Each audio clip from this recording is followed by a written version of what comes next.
আসসালামু আলাইকুম প্রিয় শিক্ষার্থীবৃন্দ, আশা করি আপনারা সবাই ভালো আছেন। আলহামদুলিল্লাহ, আমিও অনেক ভালো আছি। 2021 সালে আপনারা যারা এসএসসি পরীক্ষার্থী রয়েছেন, অনেক শিক্ষার্থীরাই ইনবক্সে মেসেজ করেন। তার মধ্য থেকে একটি কমেন্ট আমার নজর কেড়েছে। সেটি হলো, একজন শিক্ষার্থী এই ভিডিওটি শেয়ার করার জন্য অনুরোধ করেছেন। তো আপনারা যারা 2021 সালের এসএসসি পরীক্ষার্থী রয়েছেন, আজকের এই ভিডিওটি কোনোভাবেই স্কিপ করবেন না, সম্পূর্ণ ভিডিওটি দেখবেন।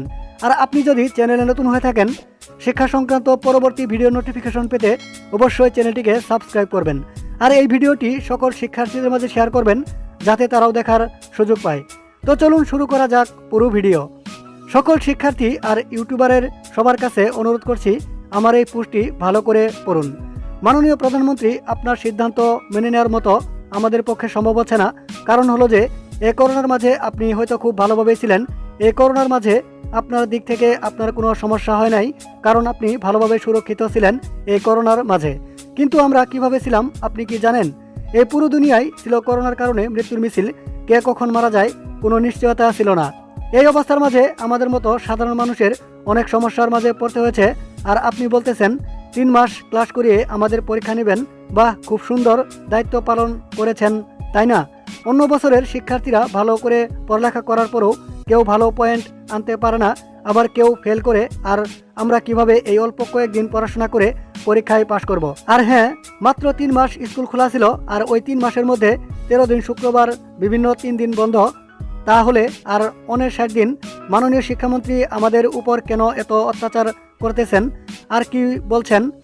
আপনি প্রত্যেকটা লাইভে অনলাইন ক্লাসের কথা বলছেন, তাই না? একটু ভেবে দেখুন তো, যে দেশের মানুষ খাবারের জন্য প্রতিনিয়ত জীবনের সাথে সংগ্রাম করতেছে, সেই দেশের ছেলেমেয়েরা কি করে অনলাইন ক্লাস করতে পারে? যে একটা ছাত্র মাত্র 18-20 বছর হলে পরিবারের সদস্যদের কথা বা সংসারের কথা চিন্তা করে কষ্ট করে টাকা কামাই করা শুরু করে দেয়, ঘরের মাসে 5,000-6,000 টাকা সংসারে দেবে বলে, সেই ছাত্রটি কেমনে একটা ফোন কিনবে বলে চিন্তা ভাবনা করেন? আর একটা ফোন কিনলেই কি হয়ে যায়?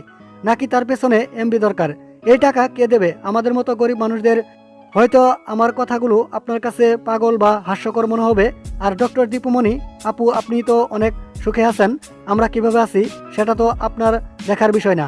আর সম্পূর্ণ দোষ আমাদের, কারণ আমাদেরকে আপনাদের সন্তানের মতো মনে করতেন, তাহলে কখনো এত বড় ভুল সিদ্ধান্ত নিতেন না।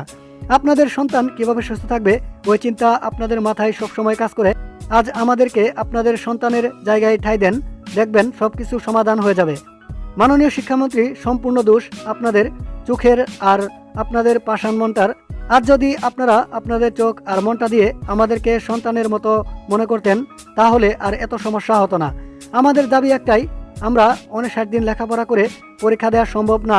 আমাদের যদি পরীক্ষা নিতে হয়, দয়া করে যতদিন বন্ধ গেছে ঠিক ততদিন স্কুল খুলে আমাদের আগের মতো ভালোভাবে পড়ালেখা করিয়ে তারপর পরীক্ষা নিয়েন। আর না হয় আমাদের ওই সমস্যার কারণে আমাদেরকে অটো পাস দিন। আমরা তো আপনাদেরকে আমাদের প্রতিনিধি বানিয়েছিলাম আমাদের আলোর পথ দেখানোর জন্য, তাহলে কেন আমাদের অন্ধকারে ঠেলে দিতেছেন? কেন আমরা এই করোনার মাঝে পরীক্ষা দিয়ে আর মাত্র 59 দিন লেখাপড়া করে কি এমন শিখতে পারছি যে পরীক্ষা দেব? আমরা আর পরীক্ষা দিয়ে রেজাল্ট খারাপ করে আর ওই মাত্র 59 দিন পড়ালেখা করে পরীক্ষায় ফেল করে অনেক মায়ের বুক খালি করব? তাই বলছি, মাননীয় মন্ত্রী, লক্ষ লক্ষ শিক্ষার্থী তাকিয়ে আছে আপনার দিকে। দয়া করে এমন কোনো সিদ্ধান্ত দিবেন না যাতে করে আমাদের ভবিষ্যৎ শেষ হয়ে যায়, আমাদের হাজার হাজার মায়ের কুল খালি হয়।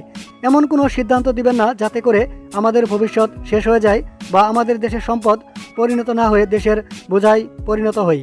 তাই পরম করুণাময় আল্লাহর কাছে প্রার্থনা করি, একটা সঠিক সিদ্ধান্ত করতে আল্লাহ যেন আপনাকে তৌফিক দান করেন, আমিন। আর এই পোস্টটি লিখেছে মোহাম্মদ পরশ মিয়া, সে একজন এসএসসি পরীক্ষার্থী 2021। তো প্রিয় শিক্ষার্থীবৃন্দ, আপনারা যারা 2021 সালের এসএসসি পরীক্ষার্থী রয়েছেন, তো আপনাদের একজন বন্ধু তিনি অটো পাস চেয়ে মাননীয় প্রধানমন্ত্রীর কাছে একটি আবেদনপত্র লিখেছেন। তো আপনারা যারা 2021 সালের এসএসসি পরীক্ষার্থী রয়েছেন, এই ভিডিওটি সকল শিক্ষার্থীদের মাঝে শেয়ার করবেন, এতে আপনারাই উপকৃত হবেন। তো আজকের এই ভিডিওটি এ পর্যন্তই। শিক্ষা সংক্রান্ত পরবর্তী ভিডিও নোটিফিকেশন পেতে অবশ্যই চ্যানেলটিকে সাবস্ক্রাইব করবেন। সবাই ভালো থাকুন, সুস্থ থাকুন, আল্লাহ হাফেজ, আসসালামু আলাইকুম।